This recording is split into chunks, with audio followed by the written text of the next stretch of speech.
Hello र नमस्ते everyone. So तपाईहरुले नोटिस गर्नु नै भएको होला कि लास्ट 2-3 हप्तामा चाहिँ नेपालमा धेरै स्मार्टफोन्सहरू लन्च भइरहेका छन्। त्यो चाहिँ किनभने नेपाल गभर्नमेन्टले $300 भन्दा माथिको फोन्सहरूमा लगाएको इम्पोर्ट ब्यान छ नि फाइनली December 15 बाट अन्त्य गरेको छ, जसले गर्दा we're seeing a bunch of new upper mid-range र flagship phone launches after such a long time. यसै बीच स्यामसङले पनि आफ्नो latest foldable phones galaxy Z Flip 4 र Z Fold 4 चाहिँ नेपालमा भित्राएको छ र म यो भिडियोमा चाहिँ Z Fold 4 को बारेमा कुरा गर्नेछु, जसको प्राइस रहेको छ 2,55,000 रुपियाँ फर 12GB ऱ्याम र 256GB स्टोरेज मोडल। अब लास्ट इयरको फोल्ड 3 को तुलनामा चाहिँ फोल्ड 4 को प्राइस अलिकति महँगो त छ नै, अनि there's 2 reasons for it. First त गत वर्षदेखि चाहिँ नेपाल सरकारले स्मार्टफोन इम्पोर्टमा लाग्ने एक्साइज ड्युटीलाई चाहिँ 2.5% बाट 5% मा बढाइदिएको थियो, वेयरएज US डलर्सको भाउ पनि बढेको छ, विच मिन्स कि लास्ट इयरको दाजोमा our currency has gotten significantly weak as well. Anyway price त भइहाल्यो, अब चाहिँ let's talk about the phone itself है त।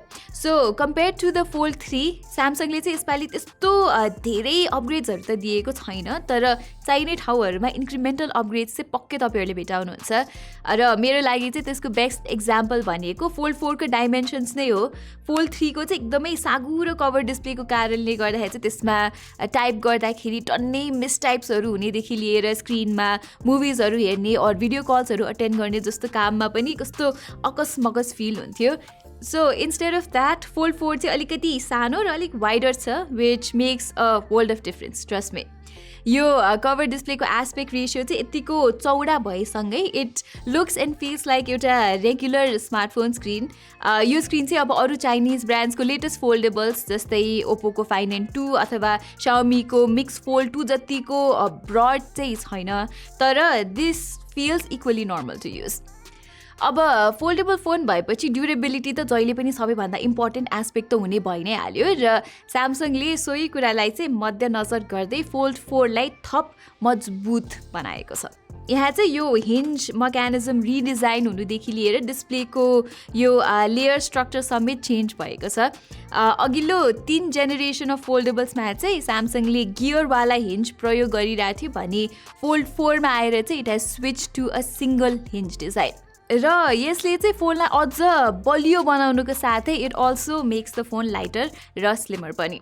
प्र्याक्टिकल सिनारियोमा चाहिँ फोल्ड 4 ठ्याक्कै यतिले स्ट्रङ्गर छ त भन्न मिल्दैन, तर मैले चाहिँ यो फोनलाई फर्स्ट चोटि अनफोल्ड गर्दाखेरि एउटा के कुरा चाहिँ झट्ट नोटिस गरेको थिएँ भने फोल्ड 3 को कम्पेरिजनमा चाहिँ यसको हिन्ज छ नि इट फिल्स अझै रोबस्ट र रिजिड पनि।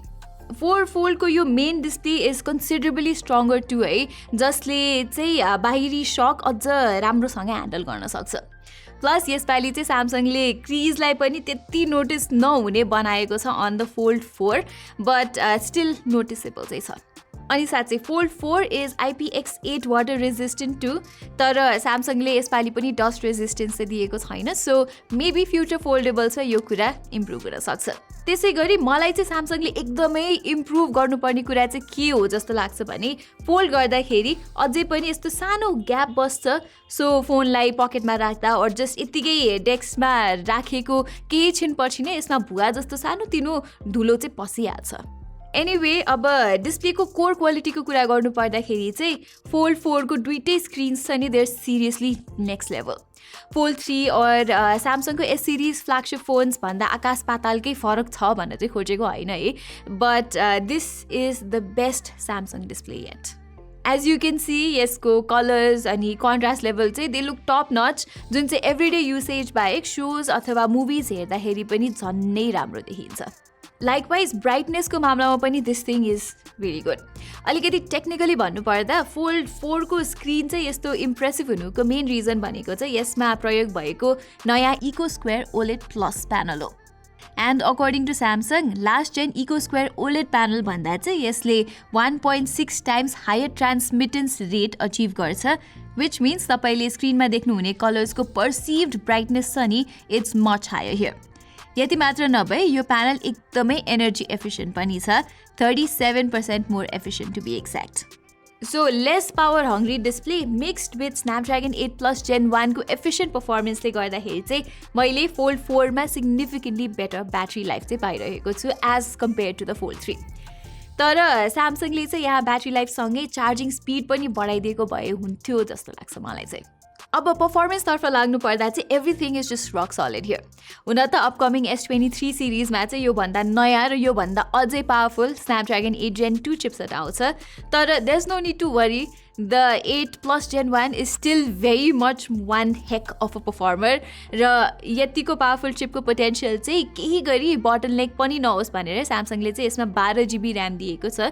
So as far as performance is concerned, the Galaxy Z Fold 4 is a total beast. Genshin Impact जस्तो हेभी गेम चाहिँ हाइएस्ट सेटिङ्समा समेत स्टेडी 60 FPS मा चल्छ, त्यो पनि without ओभरहिटिङ or anything like that. तर र पर्फर्मेन्स भन्दा पनि स्यामसङको One UI software is what really ends up making the biggest difference यहाँ. तपाईँलाई त थाहै होला कि One UI is one of my favourite Android skins भनेर. अनि Fold 4 को One UI 5 is probably my favorite version of One UI ever के. यसको सबैभन्दा युजफुल फिचर्सहरू डिस्कस गर्नलाई त एउटा डेडिकेटेड भिडियोले पनि पुग्दैन होला, but I must talk about those that matter the most on this foldable phone. र त्यो लिस्टको टपमा चाहिँ is something called task bar, जुन विन्डोजको टास्क बार और म्याकओएसको डक जस्तै हो. यसबाट चाहिँ मल्टिटास्किङ र एप्सहरू बिच स्विच गर्नु बिकम्स सो मच इजियर अनि आई एब्सोल्युटली लभ इट. आफूले चाहेको इन्डिभिजुअल एप मात्र नभई यहाँ चाहिँ you can even directly pin app combos for quick launch too. So उदाहरणको लागि चाहिँ यसमा फेसबुक चलाउँदै मेसेन्जरमा च्याट गर्न पाएँ और एउटा युट्युब भिडियो हेर्दै गर्दा I can explore it further on web browser and take notes simultaneously. Note टिप्ने भन्दा चाहिँ मलाई एउटा कुरा याद आइहाल्यो. Z Fold 4 को मेन डिस्प्लेले चाहिँ स्टाइलस इनपुट समेत सपोर्ट गर्छ, अल्दो यसमा जुन पाए त्यही स्टाइलस चाहिँ युज गर्न मिल्दैन. Only S Pen Fold edition चाहिँ यसमा चल्छ. यसबाहेक flex mode is another useful feature, जस अन्तर्गत चाहिँ फोल्डलाई यसरी ढल्काएर एप्ससँग तपाईँले एकदम भिन्न तरिकाले इन्टरेक्ट गर्न सक्नुहुन्छ. फाइनली अब चाहिँ कुरा गरौँ Fold 4 को क्यामरासको बारेमा. यहाँ चाहिँ स्यामसङले आफ्नो S22 अल्ट्रा जतिको राम्रो र भर्सेटाइल सेटअप चाहिँ दिएको छैन. सो यसको क्यामेरा चाहिँ बेस्ट इन क्लास चाहिँ छैन एज दि S22 अल्ट्रा और iPhone 14 Pro Max, but it is still very good.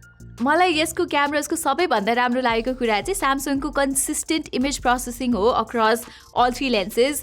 Fold 4 को चाहिँ वाइड, अल्ट्रा वाइड र 3 times जुम तीनवटै क्यामराले चाहिँ एकदमै प्लिजिङ अनि नेचुरल लुकिङ इमेजेसहरू खिच्छ with nice dynamic range, contrast र स्याचुरेसन लेभल.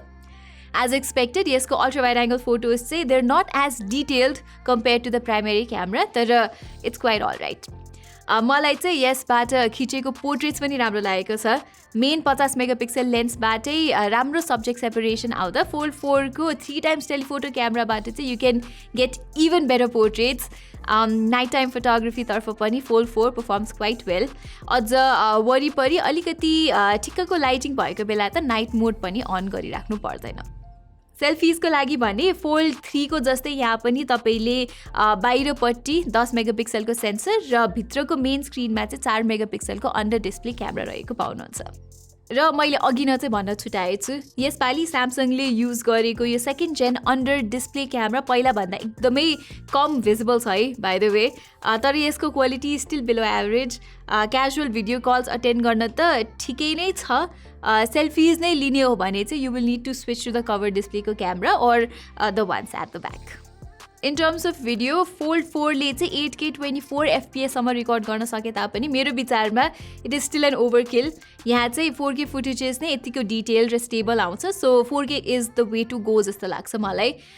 इभन कभर डिस्प्लेको फ्रन्ट क्यामराबाट समेत यसले स्टेडी भिडियोजहरू खिच्छ है 4K 60 FPS मा. सो भ्लगिङहरू गर्नुहुन्छ भने चाहिँ Fold 4 should not disappoint. Okay, so यही नै थियो मेरो स्यामसङ ग्यालेक्सी Z Fold 4 सँगको एक्सपिरियन्स.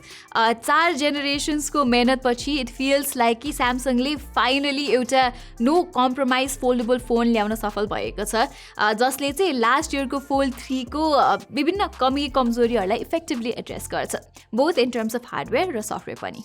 सो यदि तपाईँ चाहिँ एउटा कटिङ एज फ्ल्यागसिप फोन चलाउन इच्छुक हुनुहुन्छ भने it simply does not get better than this but if you're not into foldables यस्तो खालको फर्म फ्याक्टर चाहिँ तपाईँहरूलाई मन पर्दैन भने चाहिँ I think you should wait for the upcoming S23 ultra जुन चाहिँ नेपालमा 2 हप्तामै लन्च हुनेवाला छ सो आजको यस भिडियोको लागि चाहिँ यति नै हामी चाहिँ स्यामसङको अब आउने रिसेन्ट लन्चेसहरू सबै कभर गर्दैछौँ सो त्यो मिस नगर्नको लागि चाहिँ be sure to subscribe to our channel अनि त्यसपछि त्यो नोटिफिकेसन्स बेल पनि थिच्न नबिर्सिनु होला यति भन्दै म प्रतिमालाई बिदा दिनुहोस् I see you in the next one